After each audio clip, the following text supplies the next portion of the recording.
तर विधानसभेत अजित पवार बोलतायत, थेट जाऊया.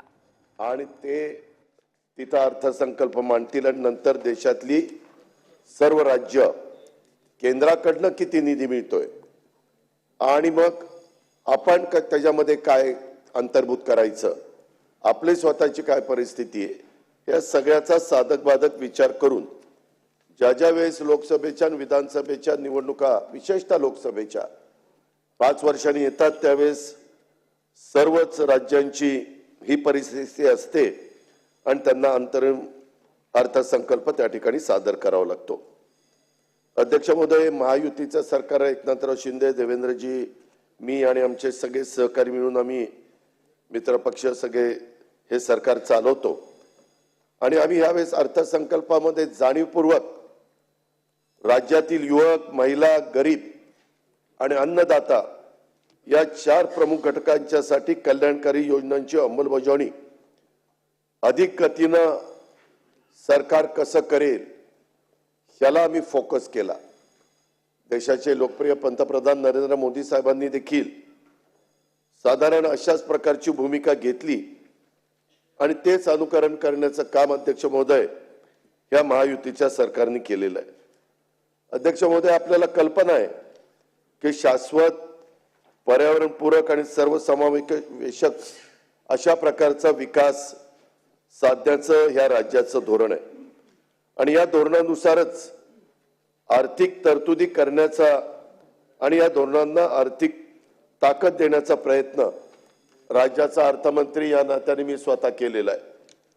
राज्याच्या अर्थव्यवस्थेचा आकारमान $1 ट्रिलियन करण्यासाठी शासनानं मागच्या काळामध्ये महाराष्ट्र आर्थिक सल्लागार परिषद स्थापन केलेली आपल्याला सगळ्यांना माहितीच आहे आणि यामध्ये प्रमुख क्षेत्रातील मान्यवरांचा समावेश आहे आणि या परिषदेने अध्यक्ष महोदय अभ्यास करून राज्याची अर्थव्यवस्था आपल्याला अधिक सुदृढ कशी करता येईल याकरता देखील अनेक शिफारसी सरकारने केलेल्या आहेत आणि सरकार ज्यावेळेस निर्णय घेत असतं त्यावेळेस ह्या शिफारसी डोळ्यासमोर ठेवून कसे आपल्याला निर्णय घेता येतील या प्रकारचाही प्रयत्न आमचा चाललेला असतो.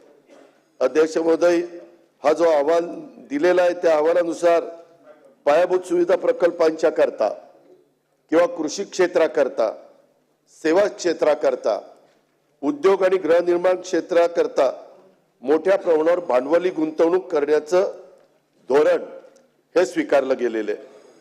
अध्यक्ष महोदय, या एका बाजूला पायाभूत सुविधेचा प्रकल्प उभारत असताना सामाजिक आणि लोककल्याणकारी अशा प्रकारच्या योजनांना पण कुठल्याही सरकारला प्राधान्य द्यावं लागतं.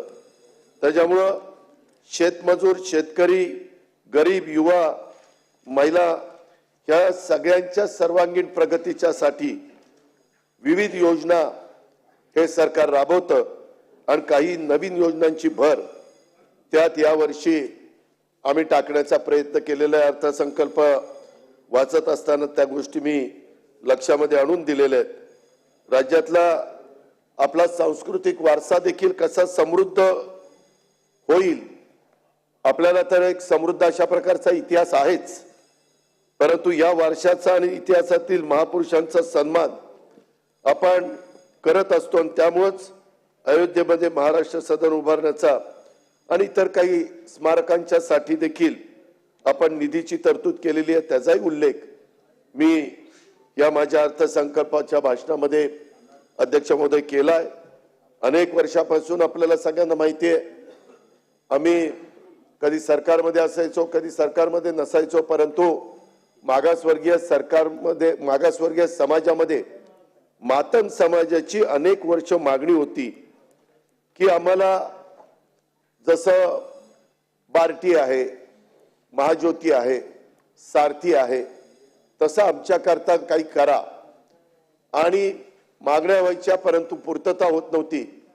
अध्यक्ष महोदय, यावेळेस जाणीवपूर्वक महायुतीच्या सरकारने मातंग समाजाच्या करता आरटी स्थापन करण्याचा निर्णय घेतला. अध्यक्ष महोदय, मी खरोखरीच सांगतो, ठीक आहे, विरोधकांना टीका टिप्पणी करण्याचा तो त्यांचा अधिकार आहे, तो अधिकार त्यांनी गाजवलाच पाहिजे, राबवलाच पाहिजे, परंतु अध्यक्ष महोदय, ह्या निर्णयाचं इतकं मोठ्या प्रमाणावर महाराष्ट्रामध्ये स्वागत करण्यात आलं.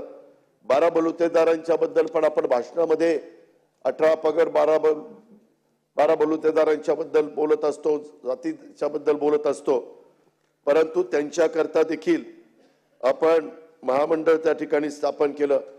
घरेलू कामगारांची संख्या तर अध्यक्ष महोदय एवढी मोठी आहे आणि त्यांना कधी कुणी वाली नसायचं, त्यांच्या कुणी काय प्रश्न असतील ते प्रश्न कसे मांडायचे आणि त्याच्यावर घरेलू कामगारांच्या करता देखील आणि अल्पसंख्याक या समाज घटकांच्या देखील मागण्यांच्याकडे या सरकारने जाणीवपूर्वक लक्ष दिलं.